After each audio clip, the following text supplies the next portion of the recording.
Hey guys, my name is Ryan. And my name is Miska. And welcome to Overwatch Central. So first of all, happy holidays. This video should go out on Christmas Day. And just like we did last year, we wanted to do a bit of a retrospective look at 2016, go over some of the major things that have happened this year, because there were a couple of them, including the game's actual launch. But we have 12 months of pretty awesome content to get through, so let's get started. We start with February and not January, as the game was down in closed beta over the Christmas period, so nothing really happened there. Around here we were just playing a lot of Duck Hunt and Secret Hitler, to be honest, but on February 9th Overwatch came back online in the closed beta with the new game mode Control. 2 maps were added into the game, which were Lijiang Tower and Nepal. Not only that, but Bastion and Torbjorn came back with major reworks. It's a shame that they still haven't worked out as well a year later on, but what can you do about that, honestly? Taking damage stopped giving you ult charge, and finally you could also heal up shield HP properly. Anyway, Overwatch came into 2016 with a big update and a bit of a bang, so to say.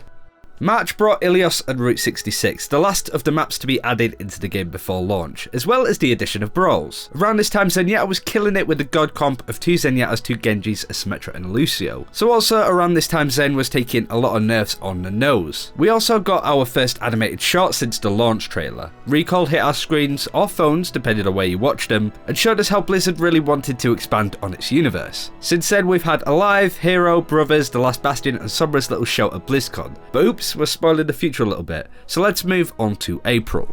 April brought us our first iteration of competitive play, with a tiered system working its way up to heroic tier. It was an interesting concept, but with plenty of problems. First was that draws were decided with 1 round on a control map. Secondly, you could be at the bottom of a tier, but you would actually never degrade from any tier you hit. Blizzard went back to the drawing board with ranked play here, and there were a couple of tech updates as well, just to make the game feel a little bit more full, before its launch the month after. In that time we also got invited down to London to play Overwatch on console, and this was the first time that we both actually met in person. And lastly, for April, we had Tracer join Heroes of the Storm, as Overwatch prepared for its big day.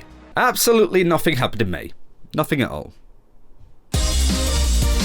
Just kidding, the game actually launched and was available for the world to play. But first, people got to taste test the game by playing in the open beta. This was around the time that we went from a 10,000 subscriber strong channel up into orbit. And since the open beta, we've been putting out daily content since. We just wanted to highlight what a crazy journey it has been over the last few months, but let's talk about the launch again. We went down to London to check out the All-Star event to see some friends and other content creators duke it out in a big competition. And around this time, people were complaining a lot about Bastion. It's weird how stuff changes like that. June was fairly quiet, to be honest, with Blizzard wanting to take a backseat with the game finally being out. They didn't want to change or iterate on anything with so many players playing their game and just getting started with it. What was added was the second version of competitive play though, and this time with no tiers and just numbers. The time bank system was introduced, and we also stopped having any draws. This was due to the coin flip mechanic, which really wasn't a popular one, so I'm glad we are past that. Overall though, the system was much stronger, but still not quite there. We saw the first version of the major nerfs since the launch, with McCree and Widow both taking huge hits, and we also hit 100,000 subscribers on the channel, and made a song that we don't really talk about anymore. Anyway, July didn't have much else either, other than the addition of our 22nd hero, Ana, which obviously was a big deal. Ana was the first hero added to the game post-launch, and it's interesting to see how integral to the game she is nowadays. I can't even remember a time without her, honestly.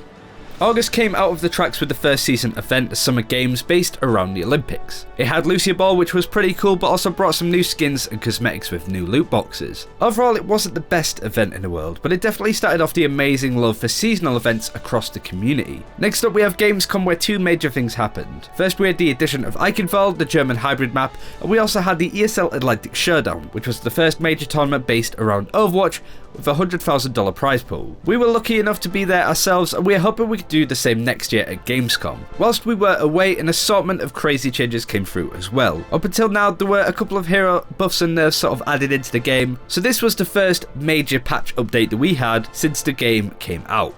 September started off quietly as people adjusted to Eichenwald and the assortment of changes put into the game. Season 2 also began at the start of the month with the change from 0 to 100 system to the 0 to 5000. This almost became a hybrid of the old ranked system as we now had tiers, going from bronze all the way up to Grandmaster and top 500. We also had the proper beginning of the Sombra ARG.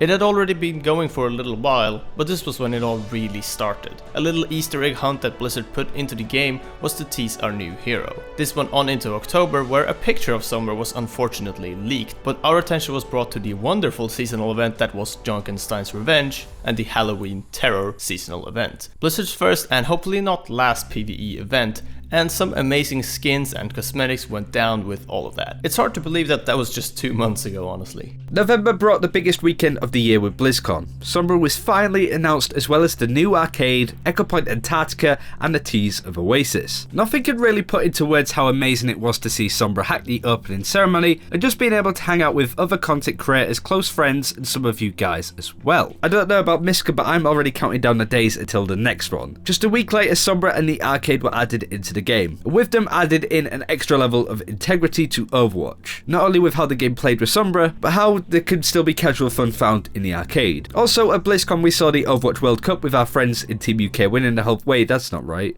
Sorry, it was South Korea basically dominated everyone, but it was still a good tournament to watch. Also, I'm really starting to miss the Cheesecake Factory, and I would go back just for that.